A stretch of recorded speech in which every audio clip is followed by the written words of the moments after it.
만약 한국의 기술을 배운 나라가 한국을 버리고 다른 나라에 기술을 팔아 넘기려고 하면 어떤 일이 일어날 것 같나요? 기술 약탈은 한국가가 긴 시간 동안 쌓아온 지적 재산을 침해하는 것입니다. 기술의 그림자에는 이런 추악한 짓을 벌이는 나라가 있습니다. 도대체 이 충격적인 사건은 무엇일까요? 안녕하세요. 제 이름은 로사입니다. 보스턴 대학교를 다니고 있는 학생이에요.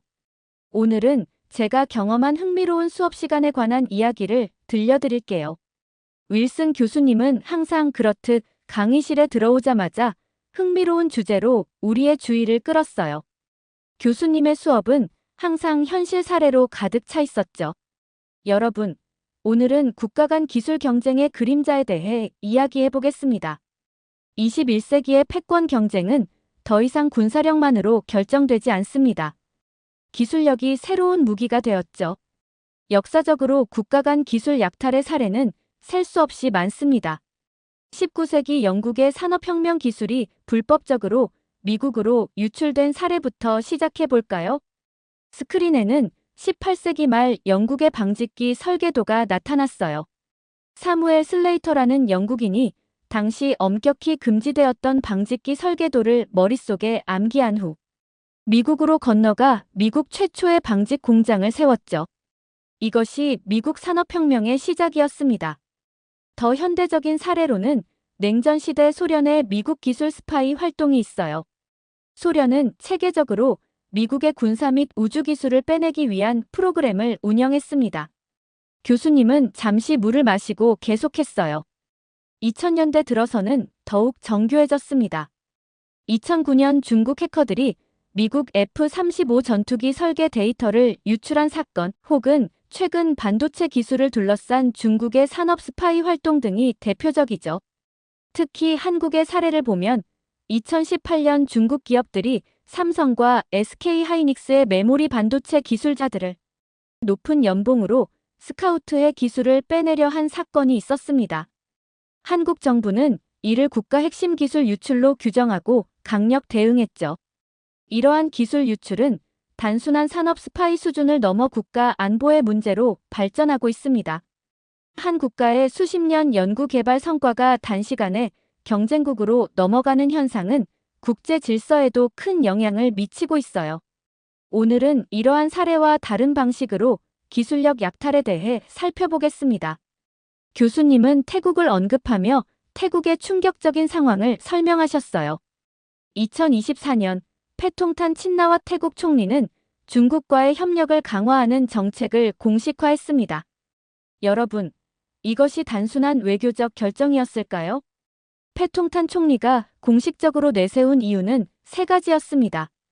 첫째, 태국 경제의 안정과 성장이었죠. 그는 태국이 글로벌 공급망의 중심이 되어야 한다고 주장하며 중국과의 협력이 필수적이라고 강조했습니다. 스크린에는 태국 총리의 기자회견 영상이 나왔어요. 그는 자신감 넘치는 표정으로 태국의 밝은 미래를 약속하고 있었죠. 둘째, 중국의 기술 발전 가능성을 강조했습니다. 중국의 첨단 기술을 받아들이면 태국도 미래 산업을 선도할 수 있다며 기술 협력의 중요성을 역설했죠. 저는 이 부분에서 의문이 생겼어요. 정말 기술 협력이 그렇게 단순한 것일까? 하고요. 셋째, 한국 기업들의 투자 감소를 언급했습니다. 특히 한국 기업들의 투자가 줄어들자 이 공백을 중국이 채울 것이라고 발표했죠. 교수님은 갑자기 화면을 멈추고 우리에게 질문을 던지셨어요. 하지만 여러분, 표면적인 이유 이면에는 무엇이 있을까요? 교실이 잠시 조용해졌어요. 저는 조심스럽게 손을 들었죠. 중국의 경제적 압력과 정치적 영향력이 작용했을 수 있습니다. 교수님은 미소를 지으며 고개를 끄덕이셨어요. 로사의 의견이 매우 날카롭네요. 실제로 태국과 중국의 긴밀한 관계 속에서 중국의 압력과 경제적 이익이 작용하고 있었습니다. 이러한 배경 속에서 중국 기업들이 태국으로 몰려오기 시작했죠. 교수님은 이어서 충격적인 자료를 보여주셨어요. 더 흥미로운 사실은 태국 총리실 내부 회의에서 중국이 기술 협력 명목으로 태국 시장을 장악할 것이라는 분석이 나왔으나 패통탄 총리는 이를 무시했다는 점입니다. 패통탄 총리는 태국은 아시아의 기술 강국이 될 것이라며 친중 정책을 홍보했지만 실제로는 중국 기업들에게 유리한 계약들이 다수 포함되어 있었습니다. 이제 태국 내 한국 기업들의 상황에 대해 살펴보겠습니다. 스크린에는 태국 내 한국 기업들의 공장 사진들이 나타났어요. 현대자동차의 대형 생산 라인, 삼성전자의 첨단 설비들이 보였죠. 태국 내 한국 기업들은 20년 이상 현지 공장을 운영하며 기술 이전을 진행해왔습니다. 특히 몇몇 핵심 산업에서 한국의 기술이 태국에 남아있게 되었죠. 교수님은 구체적인 사례들을 하나씩 짚어 나가셨어요. 첫째, 자동차 부품 및 전기차 배터리 제조 기술입니다. 현대자동차와 LG에너지솔루션이 태국에 진출하면서 관련 기술들이 현지화되었죠. 둘째, 반도체 및 디스플레이 관련 생산 기술입니다. 삼성과 SK하이닉스가 태국의 생산 시설을 운영하면서 상당한 기술적 노하우가 축적되었습니다. 셋째, 첨단 가전제품 및 AI 스마트 공장 시스템입니다. LG전자와 삼성전자가 태국 내에서 운영한 생산 시스템은 세계 최고 수준이었죠.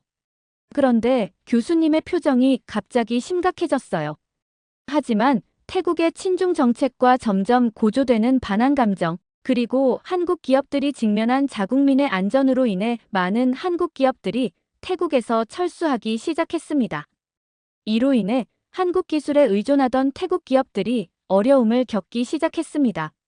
그리고 바로 이때 중국 기업들이 태국 기업들을 상대로 적극적인 협력을 제안하게 됩니다. 교수님은 중국 기업들의 전략에 대해 설명하셨어요. 우리가 자본을 투자할 테니 기술 개발을 함께 하자라는 논리였죠. 표면적으로는 상생의 파트너십처럼 보였지만 실상은 어떨까요? 저는 손을 들고 질문했어요.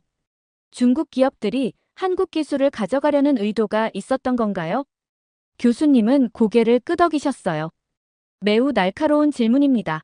실제로 중국의 대형 IT 기업들이 태국 정부와 비밀리에 계약을 맺고 태국 기업과의 협력을 시작했다는 정보가 있습니다. 더 흥미로운 것은 일부 태국 공장 관계자들이 중국 기업이 필요 이상으로 기술 정보를 알고 있다며 의문을 품기 시작했다는 점이죠. 이는 중국 기업들이 이미 한국 기술에 대한 정보를 어느 정도 확보하고 있었음을 암시합니다. 저는 이 상황이 얼마나 복잡한지 실감했어요.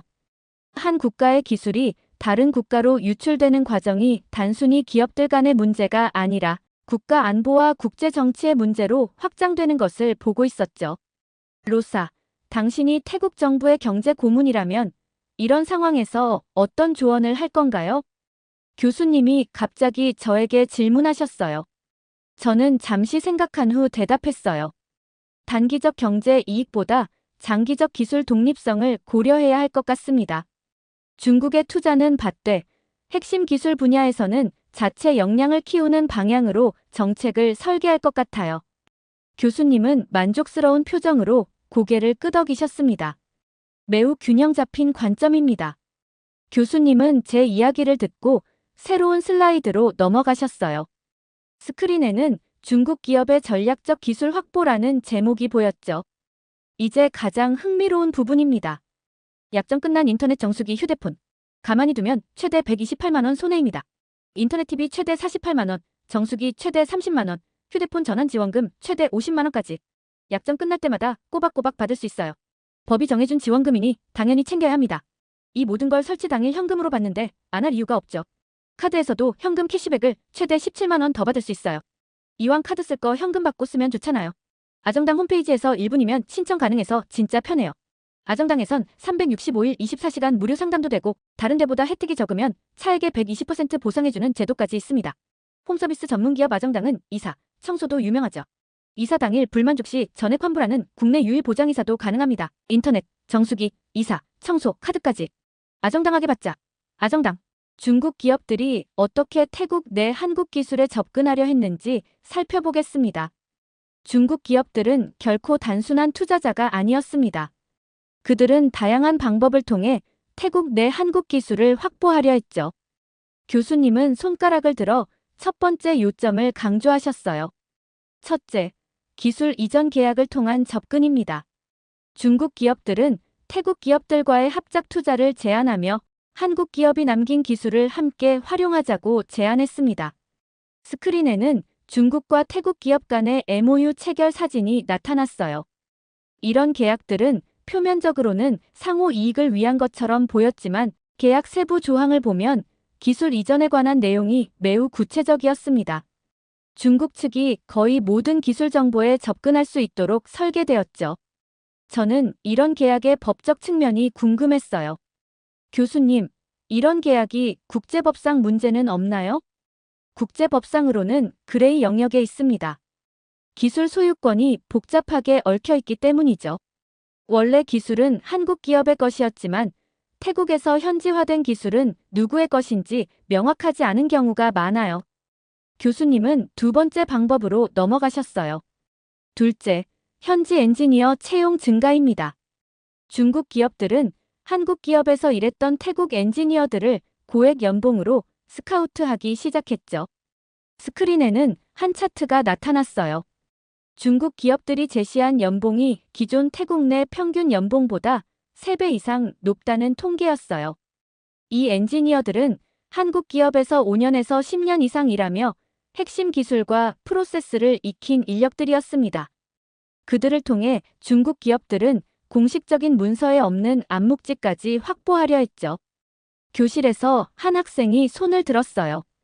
그건 불법 아닌가요? 교수님은 고개를 끄덕이셨어요. 기술적으로는 비밀 유지 계약 NDA를 위반할 수 있지만 실제 법적 대응은 매우 어렵습니다. 지식과 경험은 사람의 머릿속에 있으니까요. 셋째, 데이터 접근 시도입니다. 중국 기업들은 태국 정부와 협력하여 한국 기업들이 남긴 연구, 데이터 및 설계도를 분석하려는 움직임을 보였습니다. 교수님은 실제 사례를 보여주셨어요. 중국의 한 대형 전자기업은 태국 정부와 디지털 인프라 구축 계약을 맺었습니다. 그런데 이 계약에는 산업 데이터 접근 권한이라는 작은 조항이 포함되어 있었죠. 이 조항을 통해 그들은 태국 내 모든 제조업 관련 데이터베이스에 접근할 수 있게 되었습니다. 저는 충격을 받았어요. 이런 방식으로 국가 간 기술 유출이 일어나는 것이 놀라웠죠. 그러나 태국 내 일부 경제 전문가들은 이를 심각하게 우려했습니다. 중국이 단순한 투자자가 아니라 태국을 기술 수집 기지로 활용하려는 것이라는 경고가 나오기 시작했죠. 더 놀라운 것은 지난달 한 태국 정부 관계자가 익명으로 중국 기업들이 한국 기술 데이터를 특별히 요청하고 있다고 폭로한 사건입니다. 이 관계자는 중국 기업들이 특히 반도체와 배터리 관련 기술에 관심을 보였다고 증언했습니다. 교실 내 분위기가 긴장됐어요. 국제 정치의 어두운 면이 눈앞에 펼쳐지고 있었죠. 중국 기업들의 접근은 여기서 그치지 않았습니다. 그들은 태국 내 대학과 연구소에도 접근하여 기술 협력 명목으로 자료를 요청했습니다. 특히 최근 태국의 주요 공과대학에 대한 중국의 연구 기금이 500% 증가했죠. 저는 메모를 하면서 교수님께 질문했어요. 미국이나 한국은 이런 상황을 어떻게 보고 있나요? 미국은 이미 동남아시아에서의 중국의 기술 확보 시도를 경계하고 있습니다. 한국의 경우 자국 기술의 우회적 유출에 대해 심각한 우려를 표명하고 있지만 직접적인 대응은 제한적입니다. 교수님은 다음 슬라이드로 넘어가셨어요. 이번에는 태국 내부의 저항 세력에 대해 알아보겠습니다. 태국 내에서도 중국의 접근을 경계하는 세력이 존재했습니다. 그들은 주로 학계, 일부 산업계 인사들, 그리고 기술 전문가들이었죠. 교수님은 그들의 주장을 하나씩 설명하셨어요. 첫째, 태국 기업의 독립성이 사라질 것이라는 우려였습니다. 중국 기업들과 협력하면 태국이 기술 종속 상태가 될 것이라는 경고가 나왔죠. 스크린에는 태국의 유명한 경제학자의 인터뷰 영상이 나왔어요. 우리는 단기적 이익을 위해 장기적 미래를 포기하고 있습니다. 중국에 기술적으로 종속되면 태국의 미래 세대는 선택권을 잃게 될 것입니다. 둘째, 기술 유출은 곧 산업 경쟁력 상실이라는 분석이었습니다.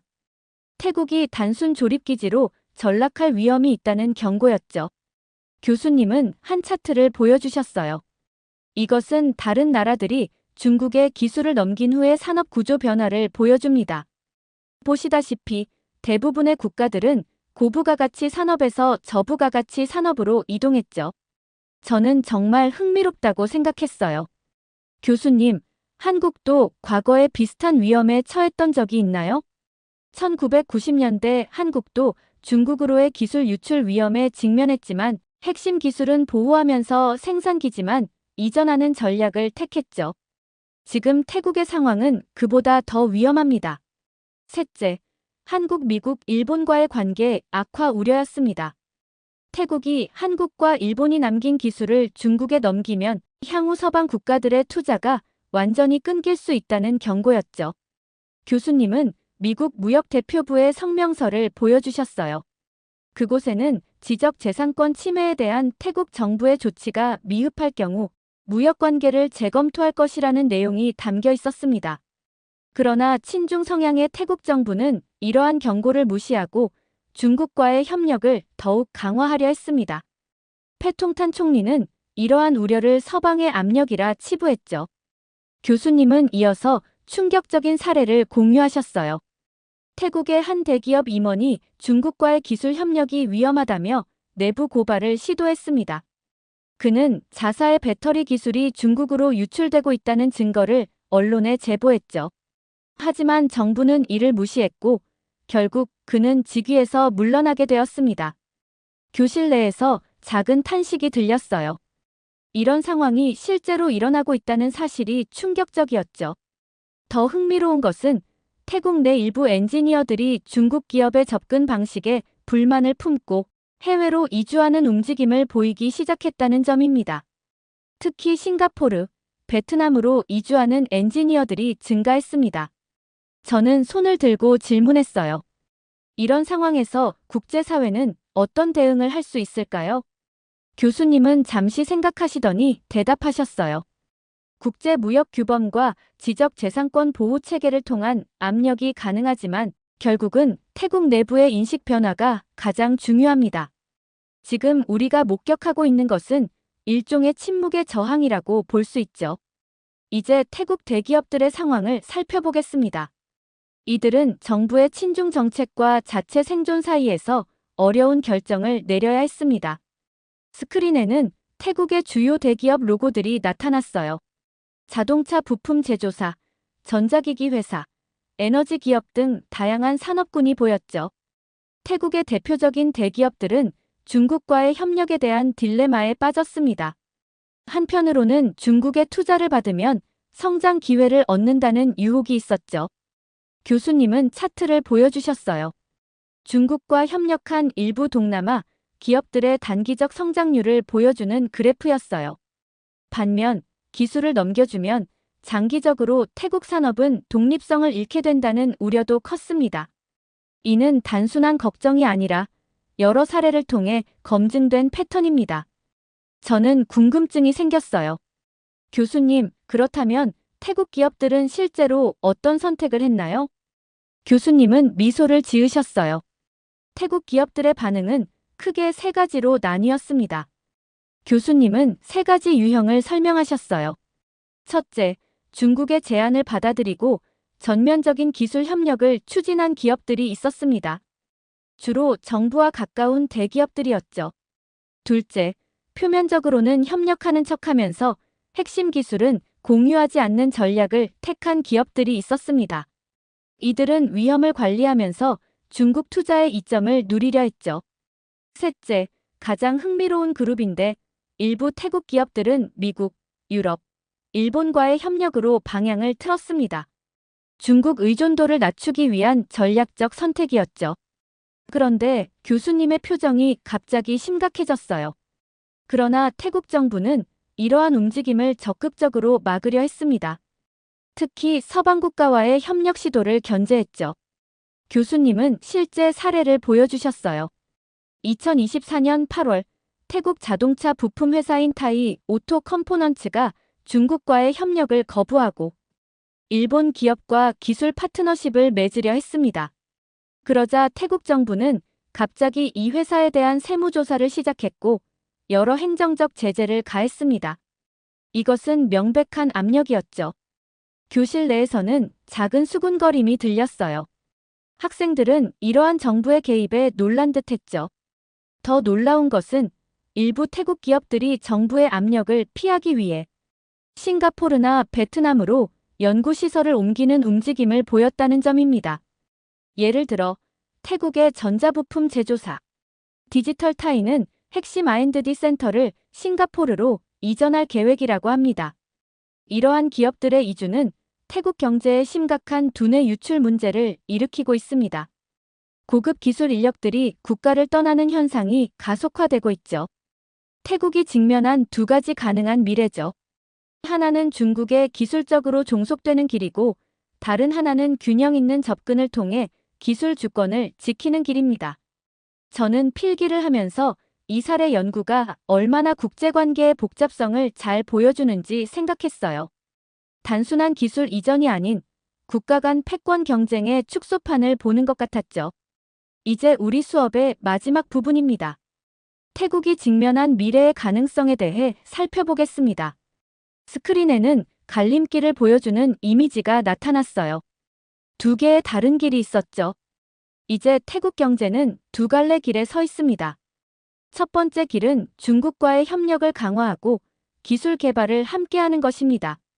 교수님은 이 선택의 결과를 분석해 주셨어요. 단기적으로는 중국의 투자로 경제 성장을 이룰 수 있겠지만 장기적으로는 태국의 독자적인 기술 발전이 어려워지고 중국 의존도가 심화될 가능성이 큽니다.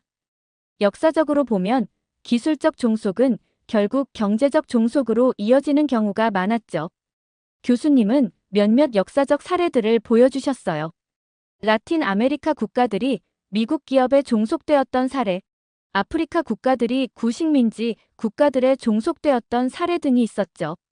두 번째 길은 중국의 기술 접근을 막고 독자적인 산업 정책을 펼치는 것입니다. 교수님은 이 방향의 장단점도 설명해 주셨어요. 이 경우 태국은 기술 주권을 지킬 수 있지만 중국의 경제 보복과 정부의 반대가 큰 장애물이 될 것입니다. 특히 현 정부의 친중 성향을 고려할 때 이 길은 상당한 정치적 용기가 필요한 선택이죠. 태국 내 일부 경제학자들은 매우 뚜렷한 경고를 내놓고 있습니다. 지금 중국의 기술을 넘기면 태국은 결국 제조기지 역할만 하게 될 것이라는 분석이죠. 교수님은 화면에 태국 경제학자들의 연구 결과를 보여주셨어요. 그들의 예측에 따르면 현재 추세가 계속된다면 5년 내에 태국의 핵심 기술 산업 대부분이 중국 기업에 종속될 수 있다는 내용이었죠. 더 우려스러운 전망은 서방과의 협력까지 단절되면 태국 산업 경쟁력은 완전히 붕괴할 수 있다는 것입니다.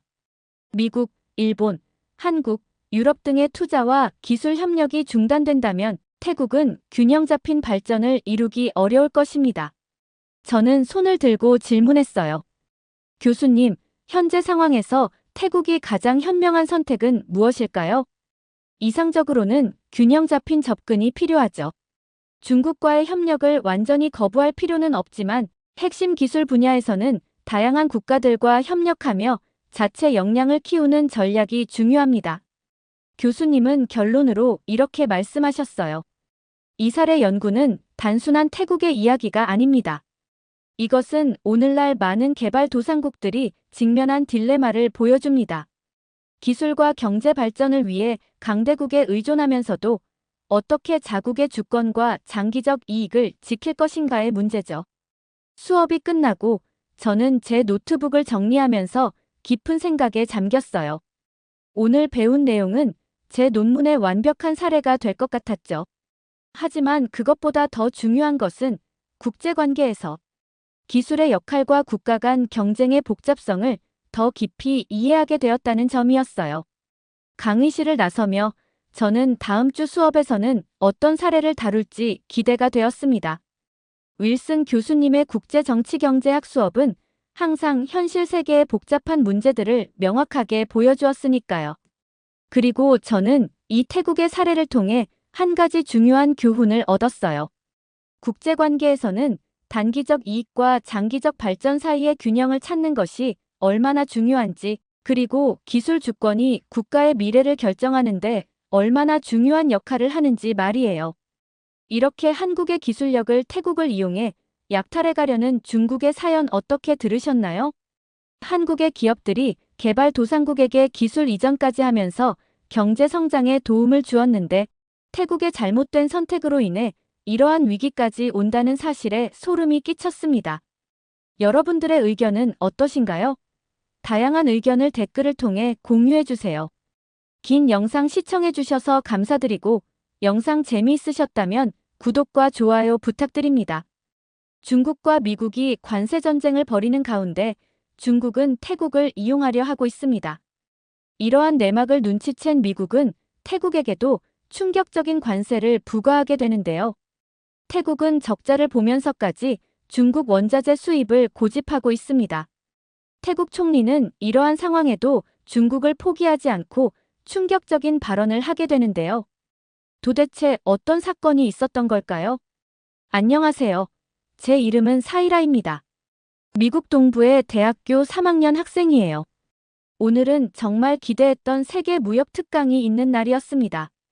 이번 강의는 데이비드 교수님이 진행하신다고 합니다. 오늘은 태국의 경제 외교 정책에 대해 이야기해 보겠습니다.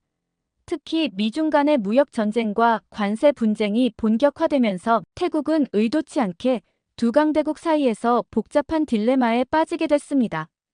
교수님은 칠판에 굵은 선으로 삼각형을 그리셨어요.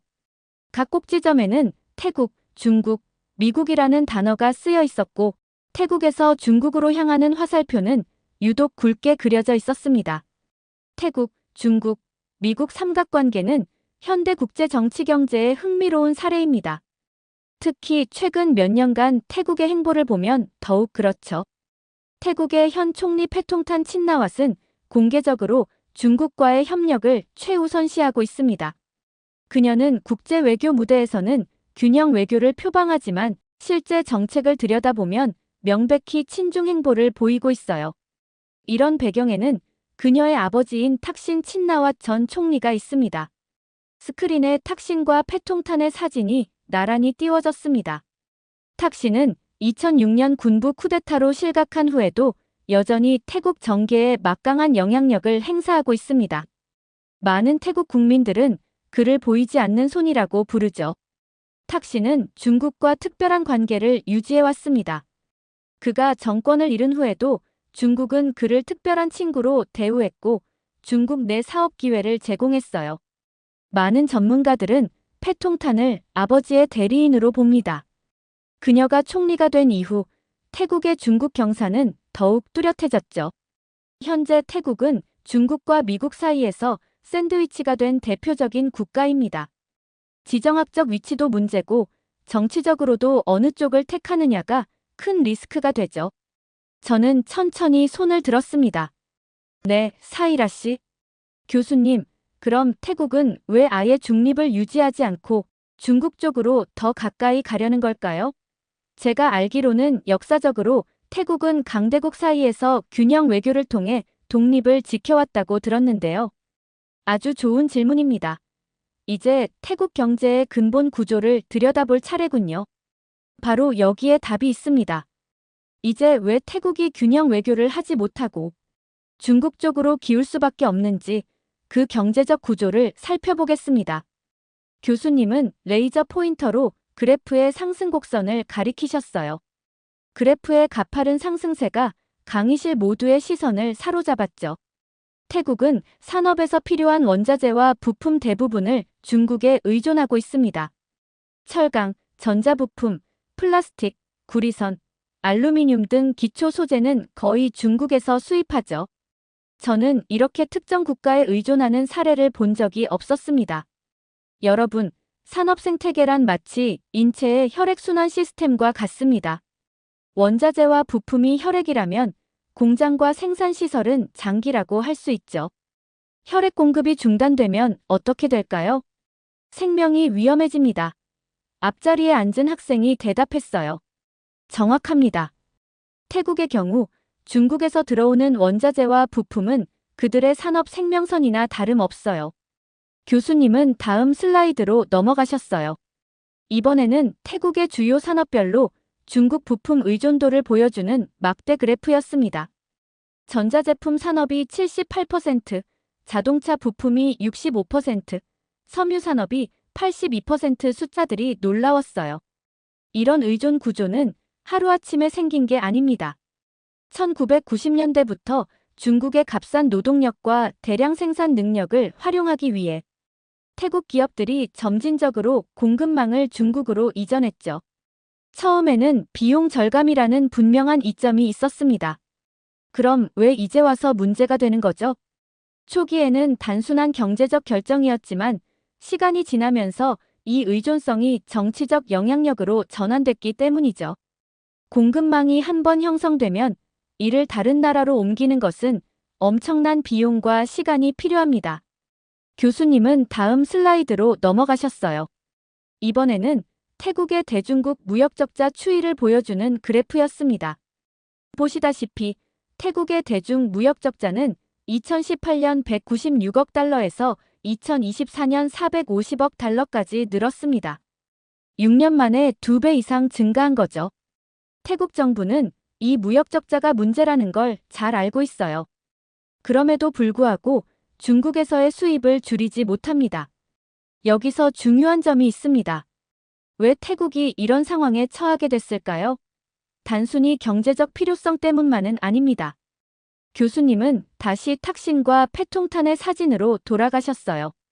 탁신 친나왁과 그의 딸 패통탄 친나왁 가문은 중국과의 밀접한 관계를 통해 상당한 개인적 이득을 얻어왔습니다. 탁신이 과거 쿠데타로 실각한 후 중국은 그에게 피난처와 사업 기회를 제공했죠. 중국 내 부동산 개발, 통신 사업 등에 참여할 수 있는 특권을 받았고요. 패통탄 친나왓이 총리가 된 이후 친나왓 가문은 중국 국영기업들과 연결된 여러 사업에서 막대한 이익을 얻고 있습니다. 특히 태국의 동부경제회랑 EC 개발 프로젝트에서 중국 기업들이 우선권을 받는 경우가 많았죠. 이 과정에서 탁신 가문과 연결된 기업들이 중개 역할을 하며 상당한 수수료를 챙긴다는 의혹이 제기됐습니다.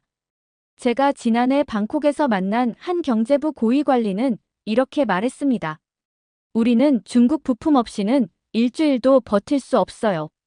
그들이 수출을 중단하면 우리 경제는 한 달 안에 붕괴할 겁니다. 그런데 이런 의존 구조를 만든 건 우연이 아니라 의도적인 정책의 결과죠.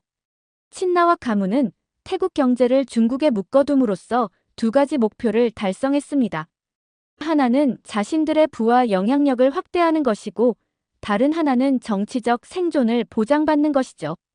그들이 다시 쿠데타로 쫓겨날 경우 중국이 그들을 보호해줄 거라는 일종의 보험인 셈입니다. 강의실에 무거운 침묵이 내려앉았어요. 저는 태국의 상황이 단순한 경제적 의존을 넘어서는 복잡한 정치적 게임이라는 걸 깨달았습니다.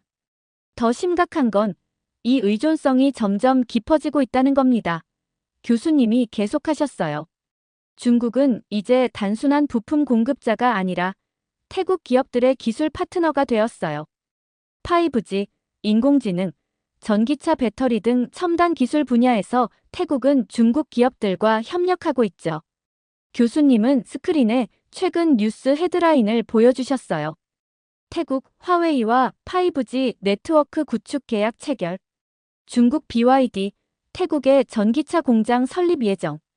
태국 디지털 정부 시스템, 중국 클라우드 서비스로 이전. 이런 계약들의 뒤에는 항상 친나와 가문과 연결된 중개인들이 있습니다.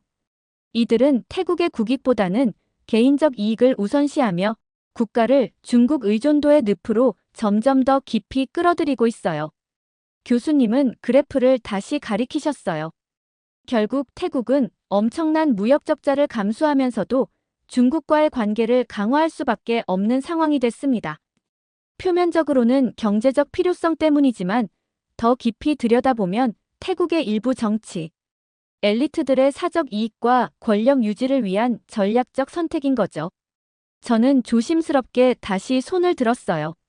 그럼 태국은 앞으로도 계속 무역 적자를 감수할 수밖에 없는 건가요?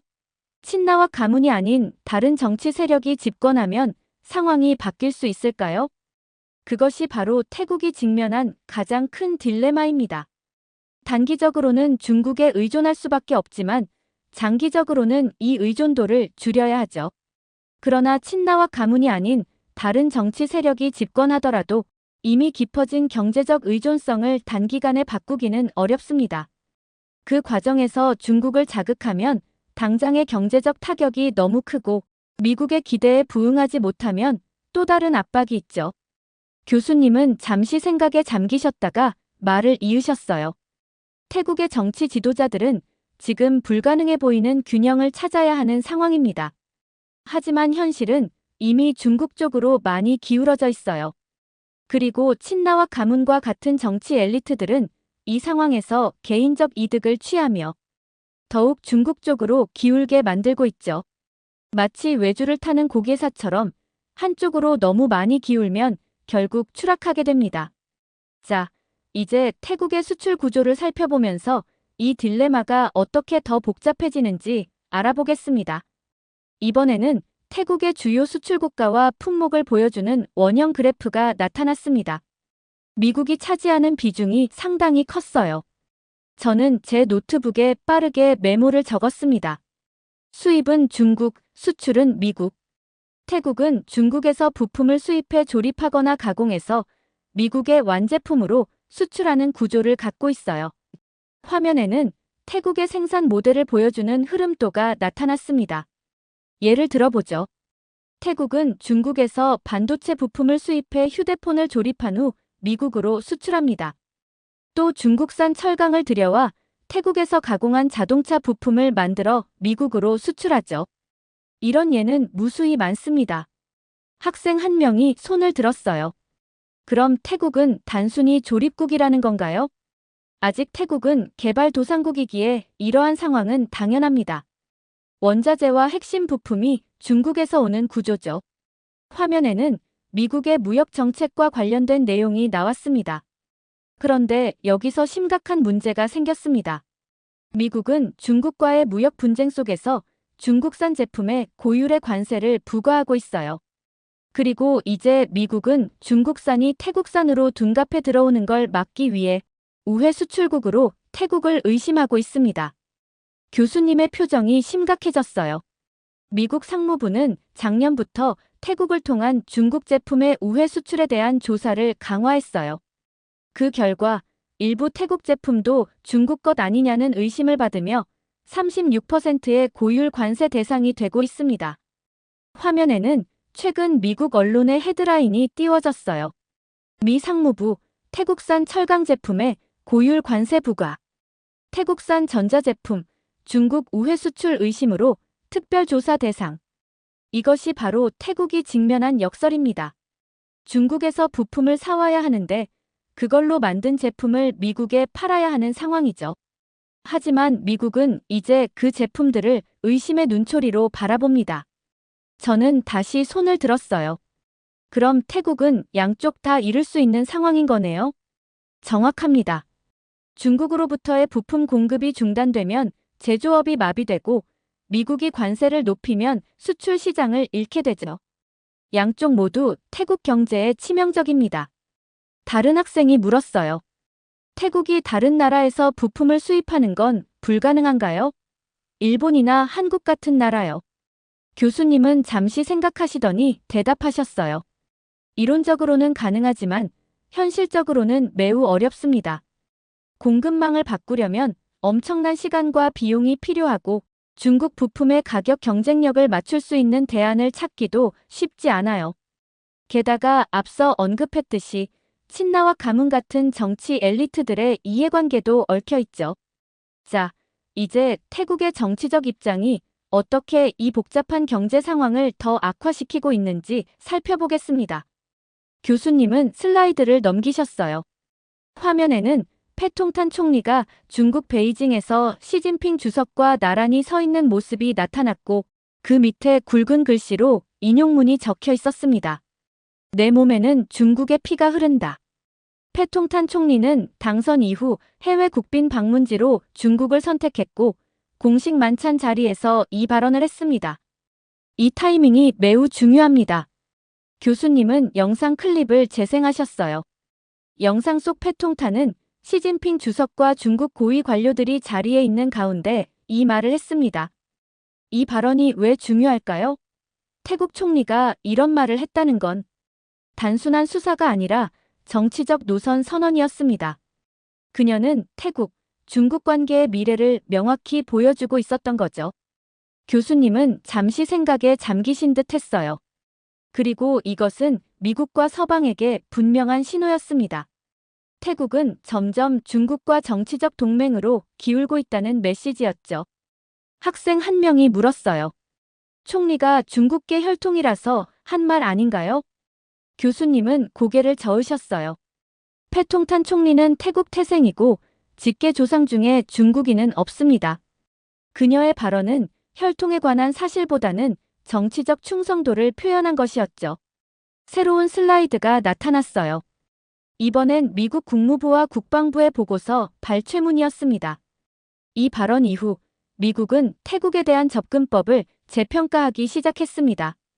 태국은 오랫동안 미국의 중요한 비나토 동맹국이었지만 이제 워싱턴에서는 다음과 같은 조치들을 검토하고 있어요. 교수님은 슬라이드의 요점들을 하나씩 짚어가셨어요. 첫째, 첨단 기술의 태국 수출 제한입니다. 특히 군사적으로 전용될 수 있는 기술이나 중국으로 유출될 가능성이 있는 기술에 대한 통제가 강화될 것으로 보여요. 둘째, 군사협력의 축소입니다. 태국과 미국은 매년 코브라 골드라는 합동 군사훈련을 진행해왔지만 그 규모와 범위가 축소될 가능성이 높아졌습니다. 셋째, 동맹 내 신뢰도 하락입니다. 이는 눈에 보이지 않지만 가장 중요한 요소일 수 있어요. 미국은 태국을 인도, 태평양 전략의 핵심 파트너로 간주해왔지만 이제 그 역할에 의문을 제기하고 있습니다. 저는 조심스럽게 손을 들었어요. 이러다 태국은 어느 쪽에게도 신뢰를 못 받는 나라가 되는 거 아닌가요?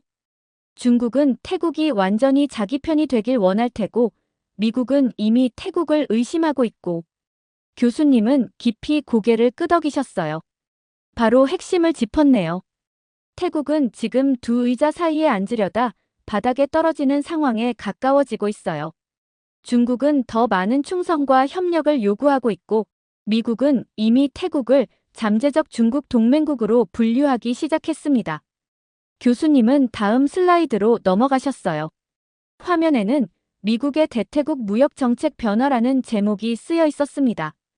이제 태국이 직면한 더 구체적인 경제적 위협에 대해 살펴보겠습니다.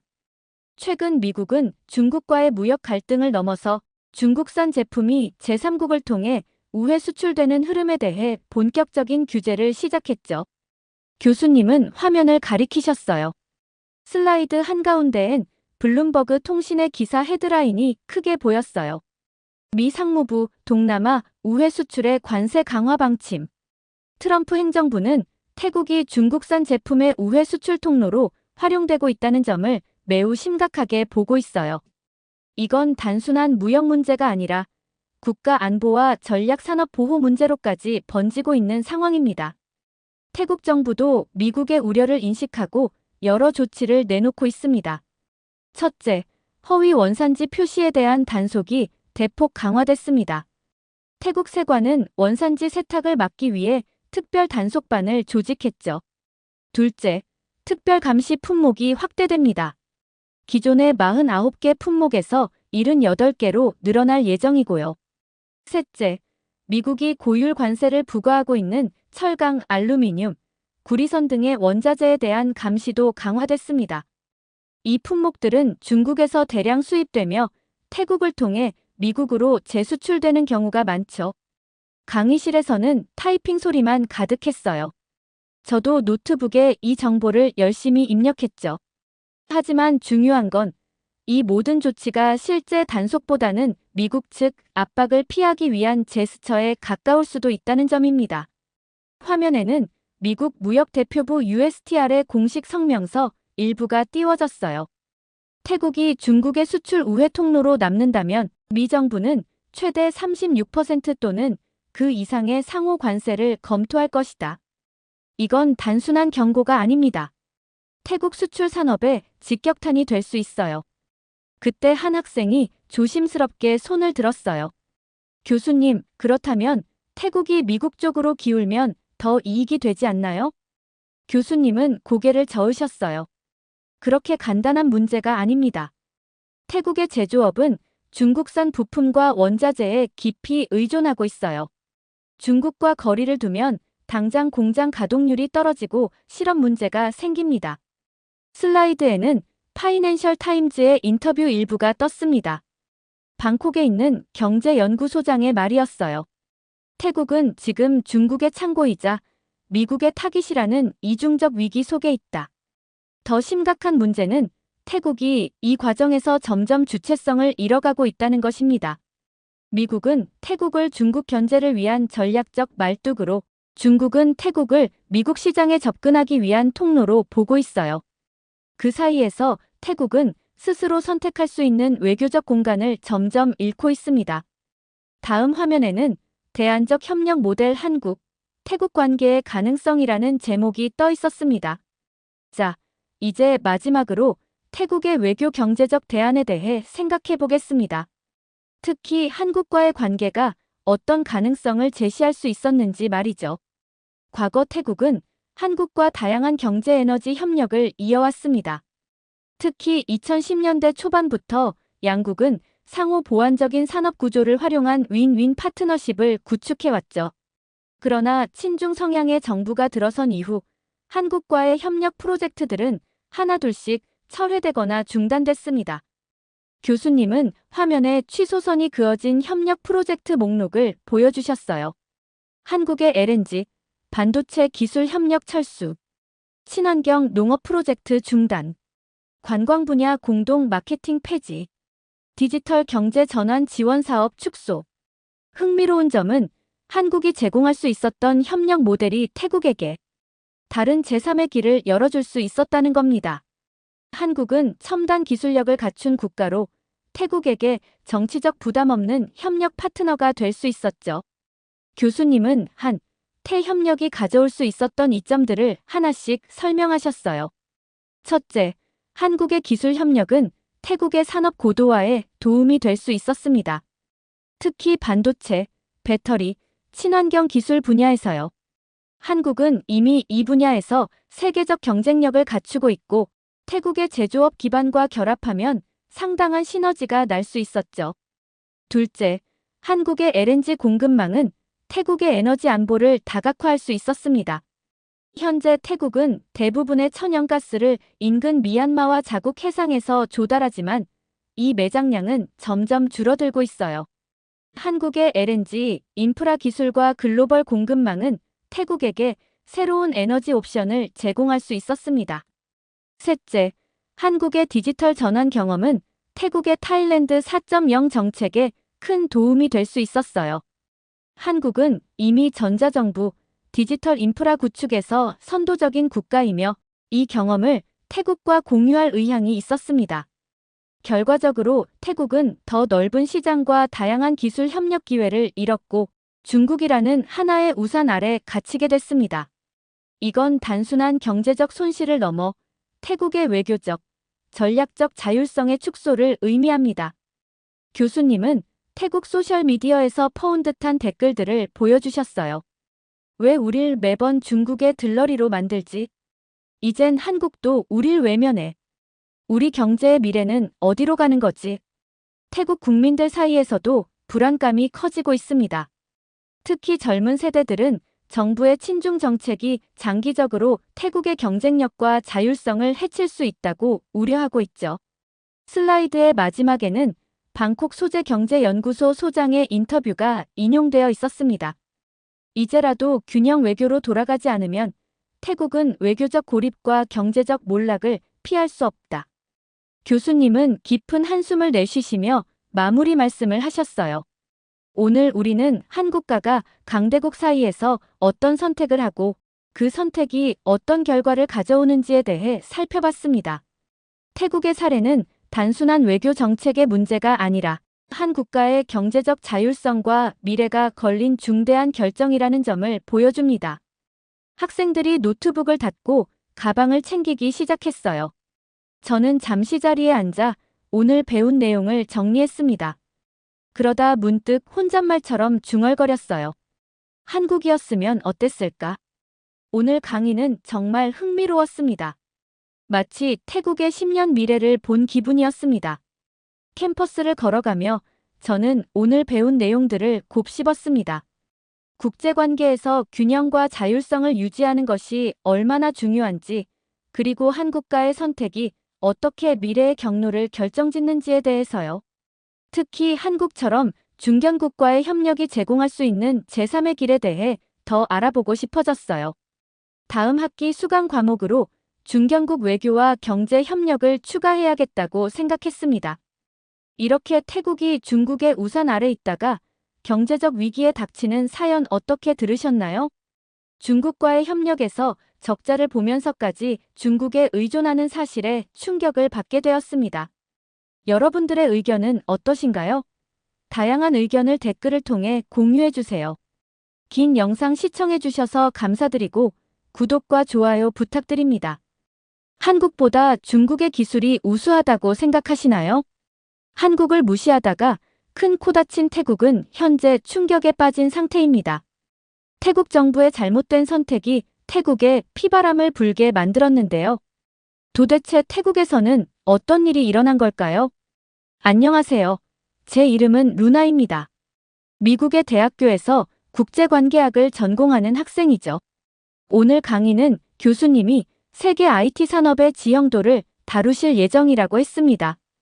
강의실은 서서히 학생들로 가득 찼고 저는 노트북을 꺼내며 오늘의 강의 준비를 했습니다. 창가에서 들어오는 따스한 햇살이 책상을 비추었어요. 안녕하세요, 여러분. 교수님이 강단에 올라서며 인사하셨습니다. 교수님은 IT 산업 분야에서 세계적인 권위자로 알려져 있었어요. 그의 저서 디지털 혁명과 아시아의 부상은 제가 지난 학기에 읽었던 가장 인상적인 책이었습니다. 오늘은 세계 IT 산업의 새로운 중심지에 대해 이야기해 보려고 합니다. 교수님은 PPT를 넘기며 질문을 던지셨어요. 세계에서 가장 빠르게 성장하는 IT 강국은 어디일까요? 누가 의견을 말해볼 수 있을까요? 강의실이 잠시 조용해졌다가 맨 앞줄에 앉아있던 마이클이 손을 들었습니다. 미국이요. 실리콘밸리가 여전히 세계 IT의 중심지 아닌가요? 옆자리의 티나도 자신있게 의견을 내놓았어요. 저는 중국이라고 생각해요. 알리바바, 텐센트 같은 기업들이 급격하게 성장하고 있잖아요. 교수님은 그들의 대답을 들으시더니 고개를 살짝 저으셨습니다. 좋은 의견들이에요. 하지만 빠른 성장과 혁신을 동시에 이루고 있는 국가는 따로 있습니다. 누가 또 다른 의견이 있을까요? 그때 뒷자리에서 목소리가 들렸습니다. 한국이라고 생각합니다. 모두의 시선이 뒤를 향했어요. 교환학생으로 온 한국인 여학생 민주였습니다. 그녀는 항상 조용하게 수업을 듣는 편이었는데 오늘은 드물게 발언을 했네요. 맞습니다, 민주 씨. 바로 한국입니다. 교수님은 화면을 넘기며 계속 설명하셨어요. 한국은 지난 10년간 IT 분야에서 놀라운 성장을 이루어냈습니다. 단순히 성장 속도만 빠른 것이 아니라 혁신적인 기술과 서비스를 지속적으로 개발하고 있죠. 사실 저는 한국에 대해 삼성과 K-팝 정도만 알고 있었거든요. 하지만 지금 교수님의 설명을 들으니 한국의 IT 산업이 얼마나 중요한지 새롭게 깨닫게 되었죠. 교수님은 슬라이드를 넘기시며 한국 IT 산업의 발전사에 대해 더 깊이 설명하기 시작하셨습니다. 한국은 IT 분야에서 혁신적인 기술과 강력한 글로벌 기업을 보유한 나라입니다. 여러분, 한국의 IT 발전 역사는 실로 놀랍습니다. 1990년대 후반 IMF 경제 위기를 겪은 후 한국은 제조업 중심에서 지식 기반 경제로의 대전환을 시도했어요. 정부 주도의 초고속 인터넷 인프라 구축으로 시작된 이 여정은 오늘날 세계 최고 수준의 디지털 생태계를 만들어냈죠. 스크린에는 한국의 주요 IT 기업들의 로고가 하나씩 나타났습니다. 삼성, 네이버, 카카오, SK텔레콤, LG전자, NC소프트 등의 로고가 화면을 채웠어요. 삼성전자는 이제 단순한 한국 기업이 아닌 글로벌 테크 기업의 선두주자입니다. 특히 반도체 시장에서는 세계 점유율 1위를 차지하고 있죠. 2024년 기준으로 메모리 반도체 시장의 44%를 점유하고 있으며 시스템 반도체 분야에서도 급격한 성장을 이루고 있습니다. 저는 열심히 필기하면서도 놀라움을 감출 수 없었어요. 삼성이 그렇게 큰 기업인지 몰랐거든요. 그리고 네이버와 카카오는 어떨까요? 이 두 기업은 한국 내 검색 엔진과 소셜 플랫폼 시장을 장악했을 뿐 아니라 글로벌 AI와 클라우드 서비스로 사업 영역을 확장하고 있습니다. 네이버의 라인은 일본, 대만, 태국, 인도네시아 등에서 주요 메신저 앱으로 사용되고 있죠. 카카오는 모빌리티, 금융, 엔터테인먼트 등 다양한 분야로 사업을 확장하며 생활 플랫폼으로 자리 잡았습니다. 게임 산업도 빼놓을 수 없죠. 넥슨, NC소프트, 넷마블과 같은 기업들은 글로벌 게임 시장에서 중요한 위치를 차지하고 있고 전 세계적으로 엄청난 성공을 거두었고요. 한국의 디지털 전환은 정말 인상적입니다. 한국은 세계 최초로 5G 상용화를 시작했고 공공 서비스의 디지털화 수준은 UN 전자정부 평가에서 꾸준히 최상위권을 유지하고 있죠.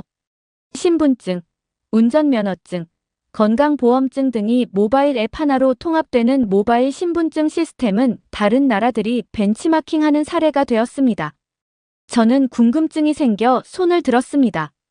교수님, 한국의 IT 기업들이 다른 나라와 비교해서 특별히 더 혁신적인 이유가 있나요? 좋은 질문입니다. 한국의 IT 혁신에는 몇 가지 독특한 요소가 있어요. 첫째, 한국은 세계에서 가장 빠른 인터넷 인프라를 갖추고 있습니다. 둘째, 한국 사회의 빨리빨리 문화가 새로운 기술 도입과 적응에 긍정적인 영향을 미쳤죠.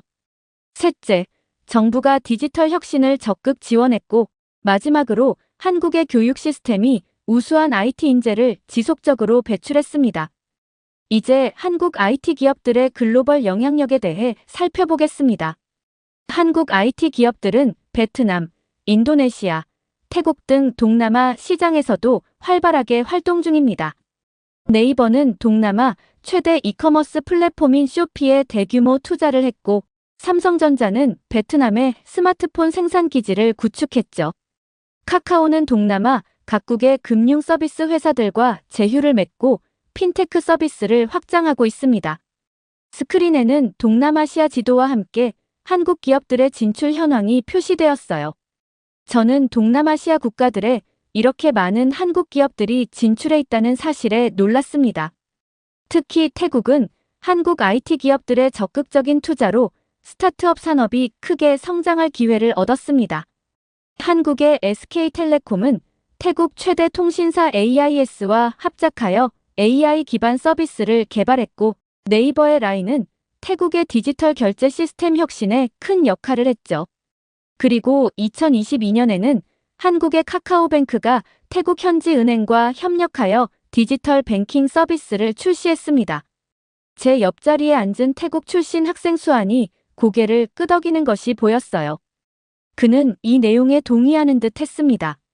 한국의 IT 기업들은 단순히 기술만 전수하는 것이 아니라 현지 인재 육성과 스타트업 생태계 조성에도 기여했습니다.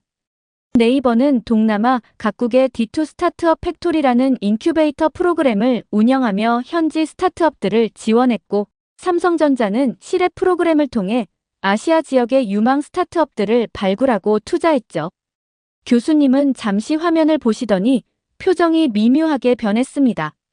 그리고 조금 더 진지한 목소리로 말씀하셨어요. 그런데 태국은 이 기회를 놓쳤습니다.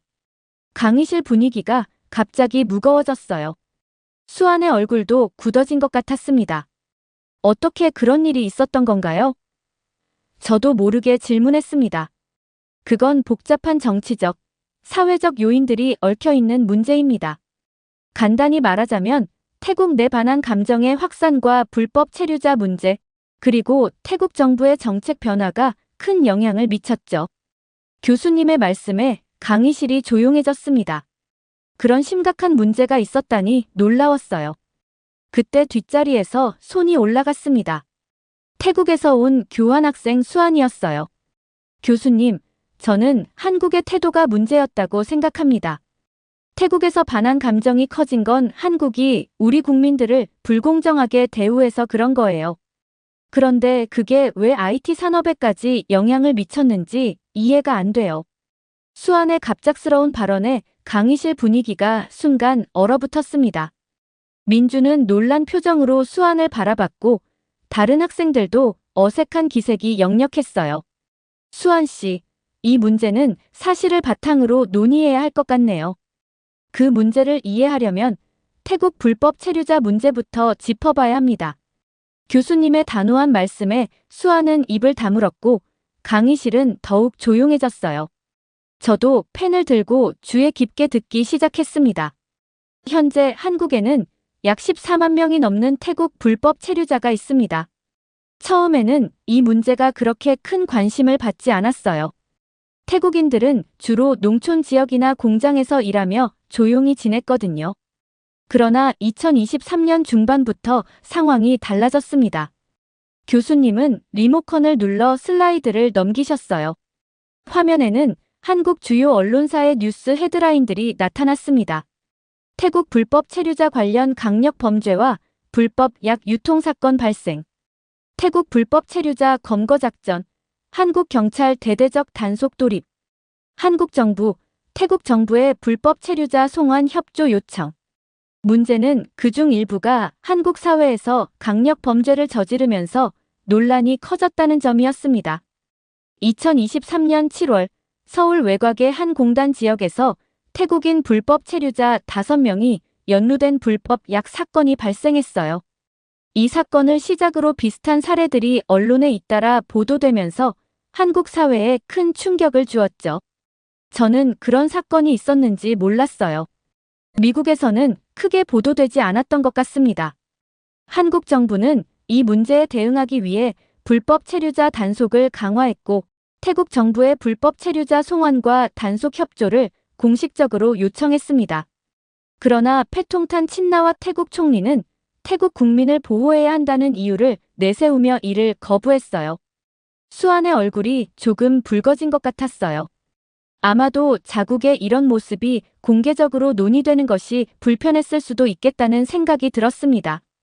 그러자 태국에서는 한국 정부의 대응이 지나치게 강경하다는 인식이 퍼졌어요.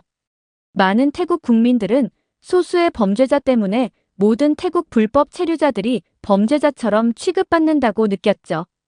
이런 인식이 확산되면서 반한 감정이 급속도로 퍼지기 시작했습니다. 교수님은 다음 슬라이드로 넘어가셨어요. 이번에는 태국 내 반한 시위 현장과 한국 제품 불매운동 사진들이 보였습니다. 한 사진에는 태국인들을 범죄자 취급하지 말라는 문구가 적힌 플래카드를 든 시위대가 있었고 다른 사진에는 한국 제품을 거부하는 내용의 포스터가 태국 쇼핑몰에 붙어 있었어요. 이 감정이 확산되면서 태국 내에서는 한국 제품 불매운동과 한국 기업에 대한 비판이 거세졌습니다. 방콕과 치앙마이 같은 주요 도시에서는 한국 기업 앞에서 시위가 벌어졌고 소셜미디어에서는 한국 제품 불매 해시태그가 트렌드가 되었죠. 한국 연예인들의 태국 공연이 취소되기도 했고요. 결국 IT 기업들도 영향을 받을 수밖에 없었습니다. 네이버와 카카오가 태국에서 진행하던 여러 프로젝트들이 연기되거나 취소되었고 한국 게임 회사들의 서비스도 태국 내에서 보이콧 대상이 되었어요. 초기에는 단순한 감정적 반응으로 보였지만 점차 실질적인 경제적 타격으로 이어지기 시작했습니다. 이제 여러분은 왜 태국이 한국 IT 기업들과의 협력 기회를 놓쳤는지 이해하기 시작했을 겁니다. 하지만 이것은 이야기의 시작에 불과합니다. 다음으로는 더 복잡한 상황이 전개되었죠. 교수님의 표정이 더욱 심각해졌습니다. 저는 다음 이야기가 궁금해 더욱 집중했어요. 교수님은 리모컨을 들어 다음 슬라이드로 넘기셨어요. 슬라이드 제목에는 중국 AI 딥시크의 위기라고 적혀 있었습니다. 이런 갈등 상황에서 태국 정부는 예상치 못한 결정을 내립니다. 바로 중국의 AI 기술인 딥시크를 적극적으로 도입하기 시작한 거죠. 당시 태국 정부는 한국과의 갈등이 심화되는 상황에서 마치 일종의 정치적 메시지를 보내듯 중국 AI 기술을 전면에 내세웠어요. 패통탄 친나와 총리는 여러 공식 석상에서 한국의 AI보다 중국의 AI가 더 우수하다고 반복적으로 주장했습니다. 스크린에는 태국 현지 언론의 헤드라인들이 나타났어요. 태국 정부, 중국 AI 딥시크 대규모 도입 결정. 친나와 총리 중국 AI 기술, 한국 능가, 미래 기술 협력은 중국과 함께. 태국 디지털부, 모든 공공기관 시스템 딥시크 기반으로 전환 발표. 태국 정부는 이례적으로 짧은 기간 동안 대대적인 홍보 캠페인을 펼쳤어요. 방콕 시내 전광판과 주요 미디어에 딥시크와 함께하는 태국의 디지털 혁명이라는 슬로건을 내걸었죠.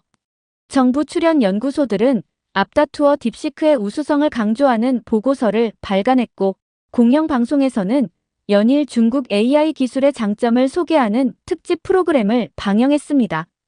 여기서 주목할 점은 이 모든 과정이 비정상적으로 빠르게 진행되었다는 겁니다.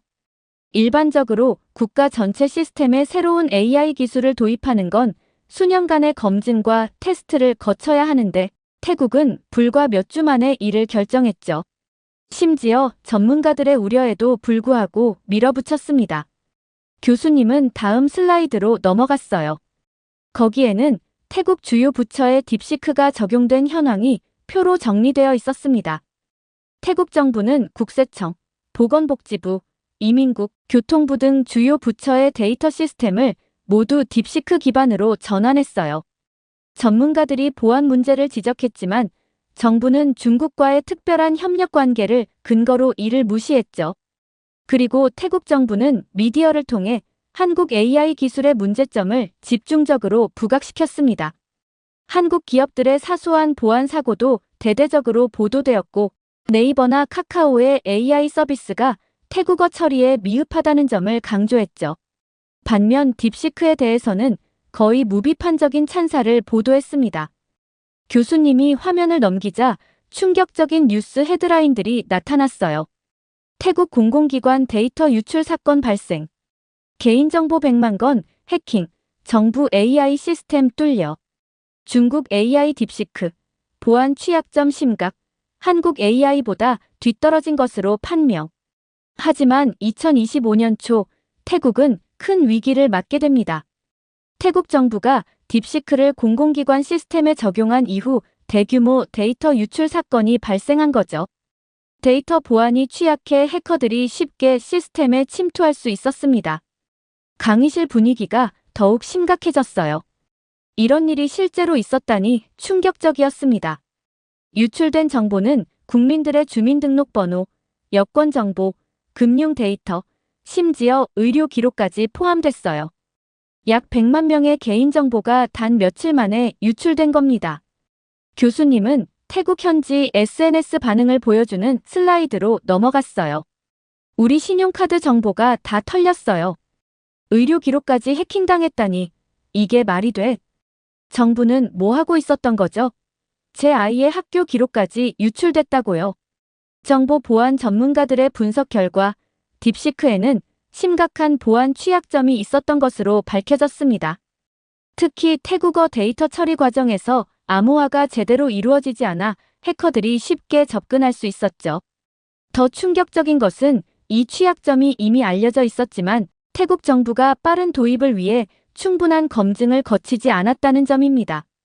저는 이런 대규모 정보 유출이 국가 차원에서 어떤 영향을 미칠지 상상하니 등골이 오싹해졌어요.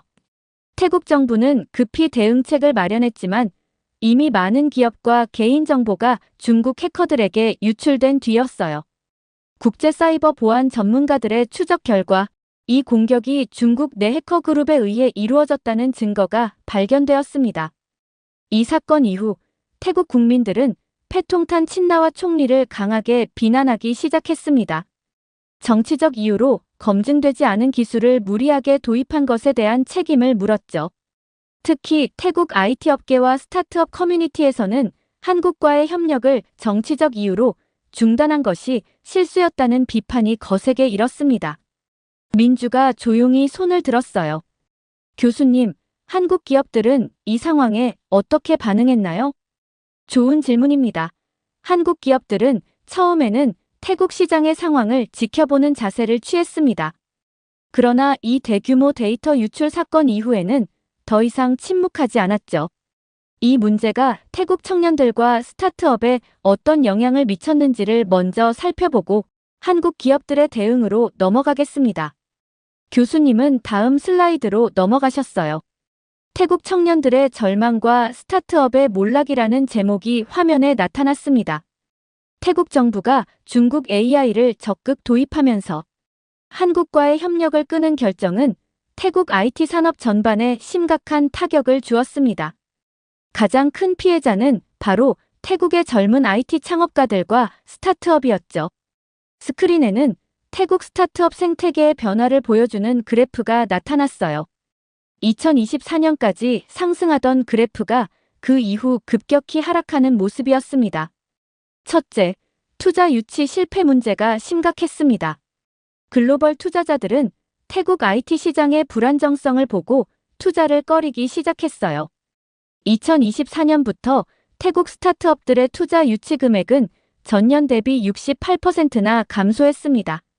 특히 데이터 유출 사건 이후에는 더욱 급격히 떨어졌죠. 교수님은 다음 자료로 넘어가셨어요. 이번에는 태국과 베트남, 인도네시아의 IT 기술 발전 속도를 비교한 그래프였습니다. 둘째, 기술 개발 지연이 두드러졌습니다. 한국 기업들과 적극적으로 협력하던 시기에 태국은 AI, 빅데이터, 클라우드 기술 분야에서 빠르게 성장하고 있었어요. 그러나 한국과의 협력이 중단된 이후에는 혁신적인 기술 발전이 현저히 느려졌습니다. 특히 네이버와 진행하던 자연어 처리 기술 개발 프로젝트가 중단되면서 태국어 AI 개발이 크게 지연되었죠. 셋째, 가장 심각한 문제는 청년 실업 증가였습니다. 스타트업이 성장하지 못하면서 일자리가 줄어들었어요. 방콕의 한 유명한 스타트업 인큐베이터는 2023년 120개의 스타트업을 지원했지만 2024년에는 단 28개만 남았다고 합니다. 이로 인해 약 3,000명의 IT 전문가들이 일자리를 잃었죠. 교수님이 다음 슬라이드로 넘어가자 태국 청년들의 시위 장면이 나타났어요. 방콕 시내에서 수백 명의 젊은이들이 플래카드를 들고 시위하는 모습이었습니다. 태국의 젊은이들은 분노했습니다. 그들은 정부의 정치적 결정이 자신들의 미래를 희생시켰다고 느꼈죠. 스크린에는 태국 청년들의 SNS 반응이 보였습니다. 우리는 세계 시장에서 뒤처지고 있어요. 정부는 우리의 미래를 망쳤습니다. 한국과 계속 협력했어야 했는데 왜 정치적 이유로 기술 협력을 중단한 거죠? 우리 스타트업이 투자를 받지 못해 문을 닫았습니다. 감사합니다. 친나와 총리님. 스타트업 창업을 준비하던 청년들은 정부의 정책을 강하게 비판하기 시작했습니다. 방콕 기술대학교 학생들은 우리의 미래를 돌려달라는 플래카드를 들고 디지털 경제부 앞에서 시위를 벌였고 온라인에서는 해시태그 세이브 타이 테크 해시태그가 확산되었죠. 특히 심각했던 것은 태국의 IT 인재 유출이었습니다. 데이터에 따르면 약 2,000명의 태국 IT 전문가들이 싱가포르, 베트남, 인도네시아 등으로 이주했어요. 그들은 더 이상 자국에서 성장 가능성을 보지 못했기 때문이죠. 이러한 상황은 태국 정부가 정치적 이유로 내린 결정이 어떻게 한국과의 기술 발전과 청년들의 미래에 부정적인 영향을 미칠 수 있는지를 잘 보여주는 사례입니다. 기술 협력은 단순한 경제적 문제가 아니라 한국과의 미래 경쟁력과 직결되는 문제이기 때문이죠. 현재 태국 경제는 심각한 침체에 빠져 있습니다. IT 산업의 붕괴는 관광, 서비스업 등 연관 산업에까지 영향을 미쳤고 청년 실업률은 사상 최고치를 기록했죠. 젊은이들은 더 이상 자국에서 미래를 꿈꿀 수 없게 되었습니다. 태국 정부는 뒤늦게 한국과의 관계 회복을 시도했습니다. 한국 기업들에게 협력 재개를 요청했죠. 교수님은 한국 기업들의 반응을 담은 인터뷰 영상을 틀어주셨어요. 태국 시장은 이미 우리의 우선순위가 아닙니다. 우리는 베트남과 인도네시아에 더 집중하고 있습니다. 신뢰는 하루아침에 회복되지 않습니다. 태국 정부의 결정으로 우리 회사는 수천만 달러의 손실을 입었어요. 태국 정부의 절박한 요청에도 불구하고 한국 기업들은 쉽게 마음을 돌리지 않았습니다. 이미 그들은 다른 동남아 국가들과의 협력을 강화하는 데 집중하고 있었거든요. 태국의 후회는 너무 늦어버린 것이죠. 수아는 더 이상 참지 못하고 갑자기 일어섰어요. 그의 얼굴은 붉게 달아올랐고 손은 부들부들 떨리고 있었습니다. 이건 너무 일방적인 시각이에요. 그의 목소리가 떨렸습니다. 태국도 나름의 이유가 있었다고요. 하지만 그는 말을 끝맺지 못했어요. 수아는 화를 삼키려는 듯 입술을 깨물더니 가방을 집어들고 강의실을 급하게 빠져나갔습니다. 잠시 어색한 침묵이 흘렀고 교수님은 차분하게 말씀하셨어요. 때로는 감정적인 반응이 나올 수 있습니다. 하지만 우리는 객관적 사실을 바탕으로 이런 복잡한 국제관계와 기술 협력의 문제를 분석해야 합니다. 오늘 강의의 핵심은 기술 협력이 정치적 갈등으로 희생되어서는 안 된다는 점입니다. 학생들이 하나둘 강의실을 빠져나갔지만 저는 잠시 자리에 남아 생각에 잠겼어요. 오늘 강의는 제게 깊은 인상을 남겼습니다. 한 국가의 정치적 결정이 어떻게 기술 발전과 젊은이들의 미래에 영향을 미칠 수 있는지 실감했기 때문이죠. 이렇게 중국의 AI를 사용하자 태국에 닥친 사건에 대한 사연 어떻게 들으셨나요? 절대로 유출되면 안 되는 개인정보들이 유출되는 상황을 보고 한국의 기술력에 또다시 감탄을 하게 되었습니다. 여러분들의 의견은 어떠신가요? 다양한 의견을 댓글을 통해 공유해주세요. 긴 영상 시청해주셔서 감사드리고 구독과 좋아요 부탁드립니다. 태국 사람들은 한국에서 정식 비자를 발급받기를 원하지 않고 있습니다. 그리고 이러한 문화는 태국에 자리 잡히게 되면서 한국에서 정식 비자를 받으면 멍청하다는 소리까지 하게 되는데요. 또 이들이 한국에서 일하면서 고용주들을 이용과 협박을 하고 도망쳐버리는 악랄한 수법까지 등장하게 됩니다. 도대체 태국인들은 왜 이렇게 한국의 정식 비자를 받지 않으려 하는 걸까요? 안녕하세요. 저는 레이첼입니다. 제가 싱가포르 국립대학교에 교환학생으로 온 지도 어느덧 3개월이 지났습니다. 미국 시애틀에서 태어나고 자란 저는 아시아 문화에 대한 관심이 깊어 이곳에서 공부하기로 결심했죠.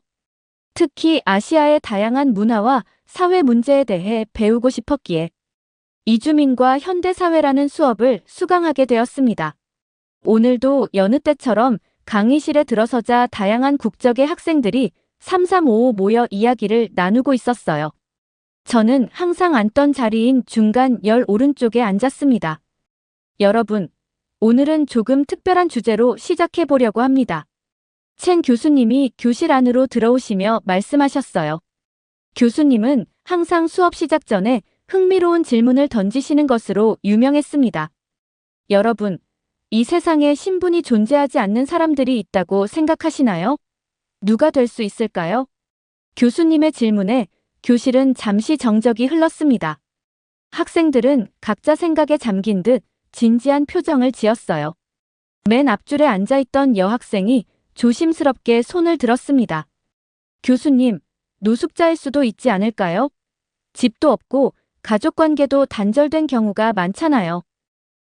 좋은 생각이에요. 하지만 노숙자들도 대부분 주민등록이나 신분증은 가지고 있답니다.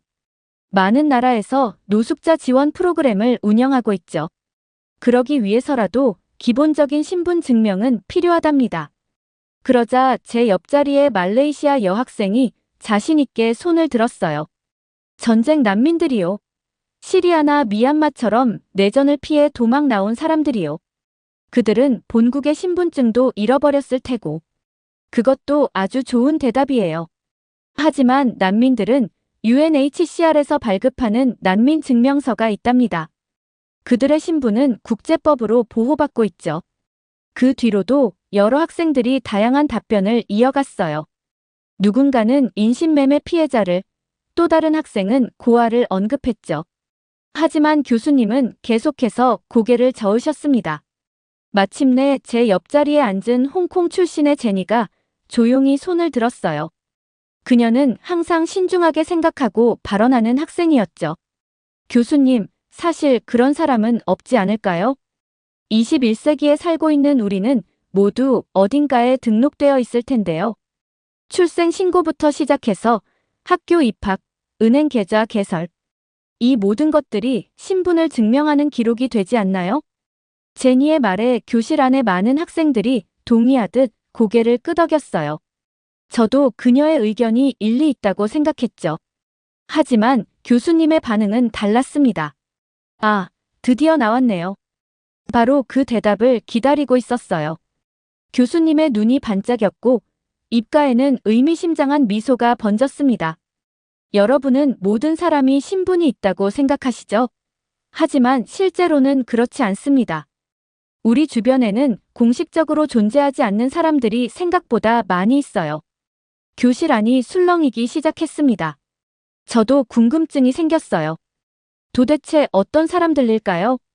오늘은 그들에 대해 이야기를 나눠보려고 해요.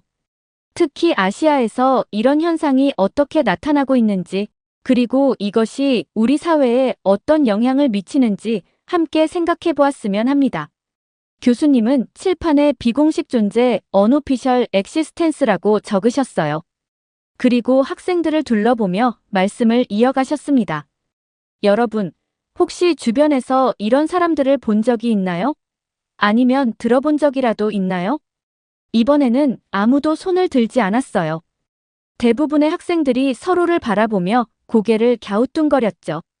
그럴 수밖에 없죠. 그들은 공식적으로는 보이지 않는 존재니까요. 하지만 우리 주변 곳곳에서 살아가고 있답니다. 식당에서, 공사장에서, 농장에서. 우리가 미처 인식하지 못하는 사이에 우리 사회의 한 부분이 되어 있죠. 교수님의 설명을 들으며 저는 문득 시애틀에서 보았던 멕시코 이주 노동자들이 떠올랐어요. 그들도 이런 비공식 존재일까요? 궁금증이 점점 커져갔습니다. 이제부터 우리는 이 사람들이 누구이며 왜 이런 상황에 처하게 되었는지, 그리고 이것이 우리 사회에 어떤 의미를 가지는지 함께 알아보도록 하겠습니다. 여러분의 생각은 어떠신가요? 교수님의 질문에 학생들은 진지한 표정으로 고개를 끄덕였어요. 저도 이 특별한 수업이 어떻게 전개될지 기대가 되기 시작했습니다. 아시아의 이주민 문제가 미국과는 어떻게 다른지, 그리고 이 지역에서는 어떤 특별한 양상을 보이는지 궁금했거든요. 이렇게 우리의 특별한 수업이 시작되었습니다. 여러분, 우리 주변에는 실제로 존재하지 않는 사람들이 살고 있습니다. 이들은 법적으로는 존재하지 않지만 실제로는 우리 사회 곳곳에서 살아가고 있죠. 바로 불법 체류자들입니다. 여러분은 이들이 어떤 삶을 살고 있는지 아시나요? 교실 안은 다시 조용해졌습니다. 저는 문득 시애틀의 한 멕시칸 레스토랑이 떠올랐어요. 그곳에서 일하던 직원들 중 일부가 불법 체류자라는 소문이 있었거든요. 이들의 삶은 우리가 상상하는 것보다 훨씬 더 제한적입니다. 예를 들어볼까요? 교수님은 스마트폰을 들어 보이셨어요. 여러분 모두가 가지고 있는 이 스마트폰, 불법 체류자들은 자신의 이름으로 개통할 수 없습니다. 왜일까요? 신분증이 없어서요. 누군가 외쳤습니다. 맞습니다. 그래서 이들은 흔히 대포폰이라고 불리는 다른 사람 명의의 휴대폰을 구해서 사용하죠. 하지만 이것은 불법입니다. 언제든 적발될 수 있고 더 큰 문제는 범죄에 악용될 수 있다는 거예요. 교수님은 이어서 화면을 넘기셨어요. 이번에는 은행 로고들이 보였습니다. 은행 계좌는 어떨까요? 계좌 개설도 불가능합니다. 월급을 받을 때도 돈을 보관할 때도 문제가 되죠. 그래서 다른 사람의 계좌를 빌려 쓰는 경우가 많은데 이른바 대포 통장이라고 불리는 것입니다. 하지만 교수님, 그렇게 살아가는 게 가능한가요? 모든 것이 제한된다면. 좋은 질문이에요. 실제로 매우 어렵습니다. 병원에 가는 것도 문제가 되죠. 건강보험이 없으니까요. 응급실에서는 치료를 해주지만 그 외의 경우에는 전액자비로 부담해야 합니다. 옆자리의 제니가 놀란 표정으로 물었어요. 그렇다면 세금은 어떻게 되나요? 정부에 세금을 내지 않는 건가요? 네, 맞습니다. 불법 체류자들은 소득세를 내지 않습니다. 하지만 이것이 그들에게 이득이 되는 것은 아니에요. 세금을 내지 않는다는 것은 정부의 어떠한 혜택도 받을 수 없다는 뜻이기도 하니까요. 교수님은 잠시 말씀을 멈추시고 교실을 둘러보셨어요. 예를 들어 코로나19 팬데믹 시기에 각국 정부는 국민들에게 긴급 지원금을 지급했죠. 하지만 불법 체류자들은 이런 혜택을 전혀 받지 못했습니다. 실직을 해도 실업급여를 받을 수 없고 아파도 의료보험 혜택을 받을 수 없죠. 그럼 왜 본국으로 돌아가지 않는 걸까요? 학생들 중 한 명이 궁금증을 표현했어요. 좋은 질문입니다. 이제 우리가 살펴볼 내용이에요. 불법 체류자들이 왜 이런 어려운 삶을 선택하는지, 특히 아시아에서는 어떤 특수한 상황들이 있는지 함께 알아보도록 하죠. 교수님은 프로젝터 화면을 다시 바꾸셨어요. 이번에는 아시아 지도가 보였습니다. 특히 오늘은 한국의 사례를 중심으로 이야기를 나눠보려고 해요. 한국은 아시아에서 불법 체류 문제가 매우 두드러지게 나타나는 국가 중 하나거든요. 저는 교수님의 설명을 들으며 이전에는 미처 생각해보지 못했던 것들을 깨닫게 되었어요. 우리가 당연하게 여기는 일상적인 것들이 누군가에게는 얼마나 큰 장벽이 될 수 있는지, 그리고 그들이 어떤 선택을 할 수밖에 없는지를 말이죠. 교수님이 이어서 말씀하셨어요. 이제 한국의 구체적인 사례를 통해 이 문제를 더 자세히 살펴보도록 하겠습니다. 특히 태국인 불법 체류자들의 현황에 대해 이야기를 나눠보죠. 교수님의 말씀에 학생들은 더욱 호기심 어린 눈빛을 보였고 저도 한국의 상황이 궁금해졌어요. 시애틀의 멕시코 불법 체류자들과는 어떤 차이가 있을지, 그들이 직면한 문제는 어떤 것들이 있을지 궁금했거든요. 교수님께서 한국의 사례를 언급하시자마자 앞줄에 앉아있던 한국 유학생 준이가 손을 들었어요. 교수님, 제가 한국의 상황에 대해 말씀드려도 될까요? 실제로 태국인 불법 체류자 문제가 한국에서는 매우 심각한 사회적 이슈가 되고 있거든요. 교수님께서 고개를 끄덕이시며 준이에게 이야기를 이어가도록 하셨습니다. 한국에서는 태국인 불법 체류자들이 급증하고 있어요. 특히 관광비자로 입국한 뒤 체류 기간을 초과해서 불법으로 체류하는 경우가 많습니다. 이런 분들이 농촌이나 공장에서 일하시는데 때로는 임금 체불이나 산업재해 같은 문제도 발생하고, 더 심각한 것은 일부 불법 체류자들이 불법 마사지샵이나 유흥업소에서 일하면서 각종 범죄에 연루되는 경우도 있다는 거예요. 최근에는 불법 약 거래에 가담하는 사례도 늘어나고 있어서 사회적 우려가 커지고 있습니다. 준이의 말이 채 끝나기도 전에 교실 뒤쪽에서 갑작스러운 목소리가 들렸어요. 잠깐만요. 그건 불공평한 지적이에요. 뒤를 돌아보니 태국 유학생 타란이었어요. 그녀의 목소리에는 분노가 실려 있었습니다. 태국 사람들이 한국에서 일하면서 경제 발전에 도움을 주고 있잖아요. 농촌의 일손 부족 문제도 해결하고 공장에서도 열심히 일하고 있어요. 그런데 왜 불법 체류자라는 딱지를 붙이고 범죄자처럼 취급하나요? 불법 약이나 불법 업소 문제는 일부일 뿐이에요. 대부분은 정직하게 살아가려 노력하는 사람들이라고요. 교실 안의 공기가 순식간에 긴장감으로 가득 찼어요. 준이는 당황한 듯 말을 멈췄고 다른 학생들도 불편한 기색이 역력했습니다. 타란이, 준이, 교수님이 차분한 목소리로 말씀하셨어요. 두 분 모두 좋은 지적을 해주셨습니다. 이 문제는 단순히 어느 한쪽의 잘못으로 치부할 수 없는 복잡한 사회 현상이에요. 교수님은 잠시 말씀을 멈추시고 교실 전체를 둘러보셨습니다. 오히려 우리가 생각해봐야 할 것은 이런 현상이 왜 발생하는지 그 근본적인 원인이에요. 여러분은 왜 많은 태국인들이 이런 선택을 하게 된다고 생각하시나요? 이번에는 아무도 쉽게 대답하지 못했어요. 저는 준이와 타라니의 표정을 번갈아 살펴보았습니다. 두 사람 모두 이제는 조금 진정된 듯 보였어요. 혹시 경제적인 이유 때문일까요? 조심스럽게 제가 의견을 제시했어요. 단순히 경제적인 이유만은 아닐 것 같아요. 인도네시아 학생인 라니가 말을 이었습니다. 비자 발급 과정이 너무 복잡하다거나 아니면 다른 이유가 있을 수도 있지 않을까요? 교수님은 미소를 지으시며 고개를 끄덕이셨어요. 네, 정말 좋은 의견들입니다. 이제 우리가 진짜 살펴봐야 할 부분이 바로 이거예요. 왜 이런 선택을 할 수밖에 없는지, 그 이면에 어떤 구조적인 문제가 있는지 말이죠. 이 시점에서 저는 문제를 좀 더 객관적으로 바라보게 되었어요. 불법 체류라는 현상 자체보다는 그것을 만들어내는 사회적 구조와 배경에 대해 생각해 보게 된 거죠. 그렇다면 이제 태국인들이 왜 한국을 선택하는지 구체적으로 살펴보도록 하죠. 교수님은 프로젝터에 새로운 슬라이드를 띄우셨어요. 화면에는 태국과 한국의 임금 비교 그래프가 나타났습니다. 가장 큰 이유는 바로 임금 격차입니다. 태국의 일일 최저임금이 약 12,000원인데 반해 한국의 최저임금은 시간당 9,860원이에요. 이 차이가 얼마나 큰지 아시겠나요? 학생들 사이에서 놀라는 소리가 들렸어요. 저도 그 차이가 이렇게 클 줄은 몰랐습니다. 더구나 태국과 한국은 무비자 협정이 체결되어 있어서 태국인들은 관광 목적으로 90일까지 체류가 가능합니다. 입국이 매우 쉽다는 뜻이죠. 교수님은 잠시 말씀을 멈추시고 교실을 둘러보셨어요. 하지만 정작 취업비자를 받는 것은 매우 어렵습니다.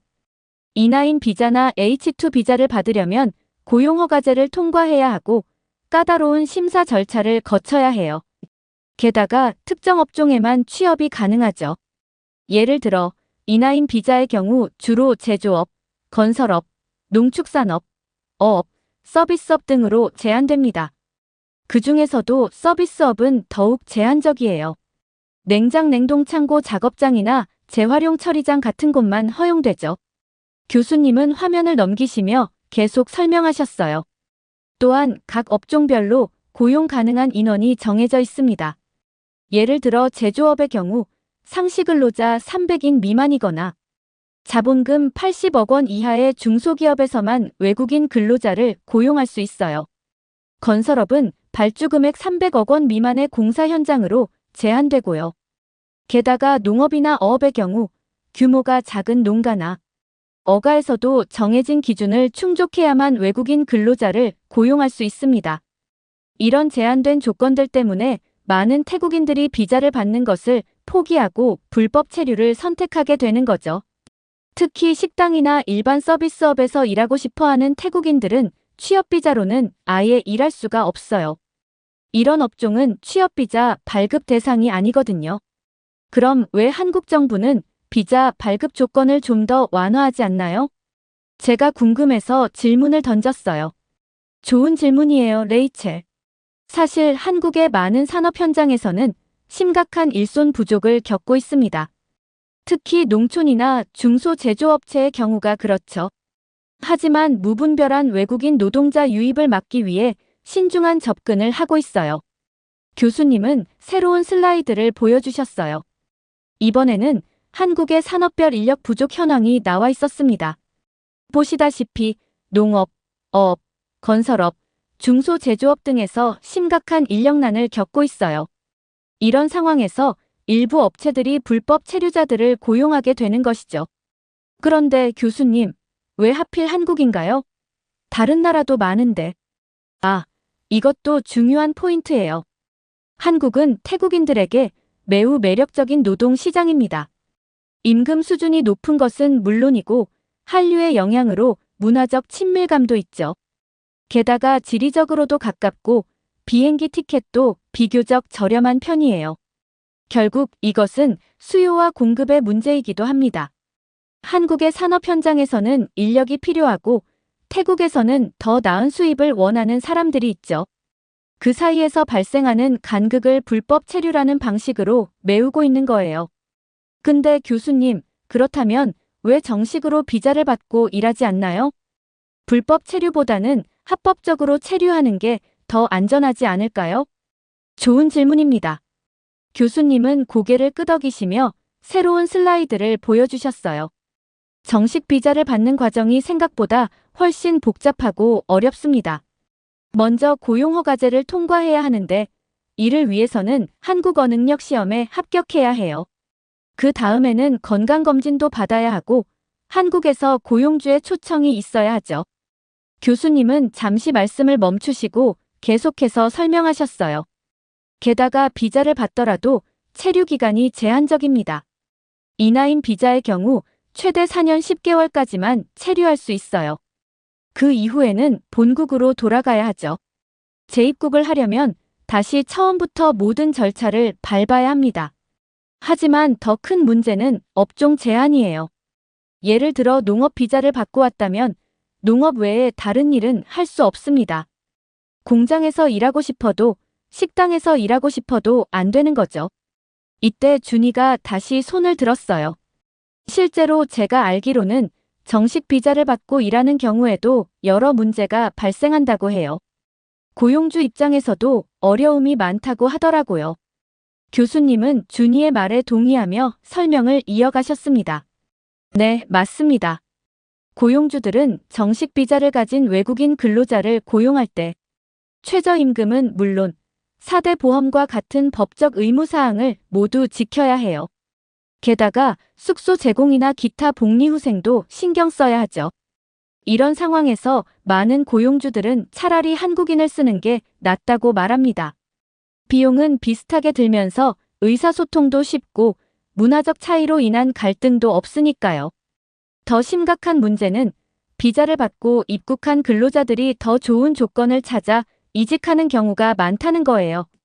고용주가 비자 발급을 위해 많은 시간과 비용을 들였는데 근로자가 갑자기 일을 그만두고 다른 곳으로 가버리는 거죠. 심지어 고용주에게는 말도 없이 그냥 사라져버리는 경우도 많답니다. 교수님의 설명에 학생들은 깊이 고개를 끄덕였어요. 저는 이 문제가 단순히 개인의 선택이나 법적 문제를 넘어서는 것임을 깨닫게 되었습니다. 특히 농번기철이나 공장 특수기간에 이런 일이 발생하면 고용주들은 치명적인 피해를 입게 됩니다. 대체 인력을 구하기도 어렵고 이미 투자한 교육 비용이나 숙소 준비 비용도 손해죠. 한 농장주의 경우 20명의 외국인 근로자를 위해 숙소를 새로 지었는데 한 달도 안 되어 절반이 떠나버렸다고 해요. 공장의 경우는 더 심각해서 특수 기술을 가르치는데 몇 개월을 투자했는데 갑자기 사라져버리는 경우도 있답니다. 결국 이런 경험들이 쌓이다 보니 일부 고용주들은 정식 비자를 통한 고용을 완전히 포기하게 되죠. 이러한 손실은 결국 아무도 책임져 주지 않으니까요. 교수님의 말씀을 들으며 이 문제가 얼마나 복잡하게 얽혀 있는지 실감할 수 있었어요. 단순히 법적 절차를 강화하거나 완화하는 것만으로는 해결할 수 없는 문제라는 것을 말이죠. 갑자기 타라니가 다시 격앙된 목소리로 말했어요. 그래도 태국 사람들이 한국 경제에 도움을 주고 있잖아요. 힘든 일도 마다하지 않고 한국인들이 꺼리는 일도 다 하면서요. 우리가 없으면 한국의 농촌이나 공장들은 어떻게 될 것 같나요? 교수님은 차분하게 타라니를 바라보시며 말씀하셨어요. 우리가 지금 논의하는 것은 불법 체류 자체가 가져오는 사회적 문제에 대한 것이에요. 앞서 준이가 언급했던 불법 유흥업소나 불법약 문제도 있고 더 나아가 사회 전반의 질서를 무너뜨리는 문제도 있죠. 교수님은 잠시 생각에 잠기시더니 이어서 말씀하셨습니다. 불법 체류자들의 경우는 더 심각해요. 신분이 불안정하다 보니 조금이라도 조건이 좋은 곳이 있으면 언제든 떠나버립니다. 추적도 불가능하고 법적 대응도 할 수 없죠. 타라니는 고개를 떨구었어요. 더 이상 반박할 말이 없어 보였습니다. 교수님은 잠시 한숨을 쉬시더니 계속 말씀하셨어요. 최근에는 더 우려스러운 현상이 나타나고 있습니다. 태국 커뮤니티 내에서 정식 비자를 받아 일하는 사람들을 오히려 바보 같은 사람이라고 여기는 문화가 형성되고 있다고 해요. 불법 체류를 하면 세금도 내지 않아도 되고 원하는 업종에서 자유롭게 일할 수 있는데 왜 복잡한 절차를 거쳐 비자를 받느냐는 거죠. 실제로 태국인들 사이에서는 SNS나 메신저를 통해 어떻게 하면 불법 체류자로 한국에서 잘 살 수 있는지, 어떤 업종이 단속이 덜한지 같은 정보들이 활발하게 공유된다고 합니다. 심지어 비자 받고 일하면 손해라는 인식이 퍼져 있을 정도예요. 이런 왜곡된 인식이 확산되면서 정식 비자를 받아 성실하게 일하려는 태국인들마저 불법 체류를 선택하게 만드는 악순환이 발생하고 있습니다. 이는 단순한 불법 체류 문제를 넘어 사회 전반의 법 질서를 위협하는 심각한 문제가 되고 있죠. 교수님의 말씀이 끝나자 교실은 무거운 침묵에 빠졌어요. 오늘 우리는 불법 체류 문제의 여러 측면을 살펴보았습니다. 이것은 단순히 개인의 선택이나 한 국가의 문제가 아닌 국제적인 차원의 해결책이 필요한 과제라는 것을 알 수 있었죠. 수업을 마치며 저는 많은 생각이 들었어요. 미국에서도 비슷한 문제가 있지만 아시아에서는 또 다른 양상으로 나타난다는 것을 알게 되었죠. 특히 한국의 사례를 통해 불법 체류 문제가 얼마나 복잡한 사회적, 경제적 배경을 가지고 있는지 이해하게 되었습니다. 이것은 단순히 법적 제재를 강화하거나 비자 발급 조건을 완화하는 것만으로는 해결할 수 없는 문제라는 게 분명해 보였어요. 모든 관련자들의 입장을 고려한 종합적인 해결책이 필요하다는 것을 깨달은 특별한 수업이었습니다. 이렇게 태국 사람들이 정식 비자를 발급받지 않는 이유에 대한 사연 어떻게 들으셨나요? 태국 사람들은 한국에서 원하는 업종에서 일을 하기 위해 불법 체류자로 살게 되는 내용과 세금을 내지 않으려는 목적이 크다는 사실을 알게 되니 불법 체류자에 대한 반감이 커졌습니다. 여러분들의 의견은 어떠신가요? 다양한 의견을 댓글을 통해 공유해주세요. 긴 영상 시청해주셔서 감사드리고 영상 재미있으셨다면 구독과 좋아요 부탁드립니다.